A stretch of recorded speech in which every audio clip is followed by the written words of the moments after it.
ನಮಸ್ಕಾರ. ಭಾಷೆಯನ್ನು ತಾಯಿಗೆ ಹೋಲಿಸುತ್ತಾರೆ. ತಾಯಿಯ ಪ್ರೇಮ ಹೇಗೆ ಅನುಪಮವೋ ಹಾಗೆ ತಾಯಿ ನುಡಿಯ ಅಭಿಮಾನವು ಅನನ್ಯವಾದುದು. ಅದು ಎಲ್ಲಿ ಹೇಗೆ ನಮ್ಮನ್ನು ಕಾಡುತ್ತದೆ, ನಮಗೆ ಅರಿವಿಲ್ಲದಂತೆ ಹೇಗೆ ವ್ಯಕ್ತವಾಗುತ್ತದೆ ಎಂದು ಈ ಕವಿತೆಯಲ್ಲಿ ವರ್ಣಿಸಲಾಗಿದೆ. ಆದಿಕವಿ ಪಂಪನನ್ನು ನಾಡೋಜ ಎನ್ನುತ್ತಾರೆ. ಕನ್ನಡಿಗನ ಪ್ರತೀಕವಾಗಿ ಇಲ್ಲಿ ನಾಡೋಜ ಎಂಬ ಪದವನ್ನು ಬಳಸಲಾಗಿದೆ. ಈಗ ಕವನ ಕೇಳೋಣ. ಕವನದ ಶೀರ್ಷಿಕೆ ಅನುಪಮ ಕನ್ನಡ.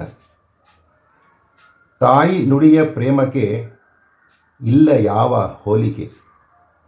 ಭುವಿಗೆ ಬಂದ ದಿನದಂದೇ ಮೊದಲಾಯಿತು ತಾಯ ಮಮತೆ. ಹೊಟ್ಟೆ ಬಟ್ಟೆ ಕೀರ್ತಿಗಾಗಿ ಹೊರನಾಡಿಗೆ ಹೋದರೂ ಕಿವಿಗಳ ಕಾತರವೇಕೆ ತಾಯಿ ನುಡಿಯ ಕೇಳಲು. ಕಣ್ಗಳ ಹುಡುಕಾಟವೇಕೆ ನಾಡೋಜನ ನೋಡಲು. ಮೈ ಮನಗಳ ಮಿಡಿತವೇಕೆ ನುಡಿ ಸೋದರನ ಅಪ್ಪಲು. ತಾಯಿ ನುಡಿಯ ಪ್ರೇಮಕ್ಕೆ ಇಲ್ಲ ಯಾವ ಹೋಲಿಕೆ. ಬಹುಭಾಷಾ ಚತುರನಿಗೂ ಹೇಗೆ ಭಾವ ಚಿಗಿಯುವುದು. ಸಹಜತೆಯಲ್ಲಿ ಮೀಯುವಾಗ ಯಾವ ಅಲೆಯು ಉಕ್ಕುವುದು.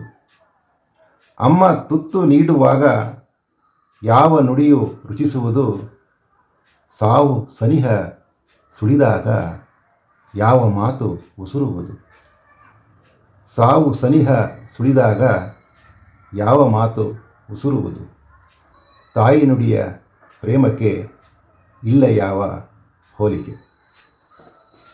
ಈ ಕವನದ ವಿಡಿಯೋ ನಮ್ಮ ಅರಳು ಮರಳಿ ಅರಳು ಯೂಟ್ಯೂಬ್ ಚಾನಲ್ನಲ್ಲಿ ಇನ್ನು ಕೆಲವೇ ದಿನಗಳಲ್ಲಿ ಪ್ರಸಾರವಾಗುತ್ತೆ. ಕೇಳಿ ತಮ್ಮ ಅನಿಸಿಕೆ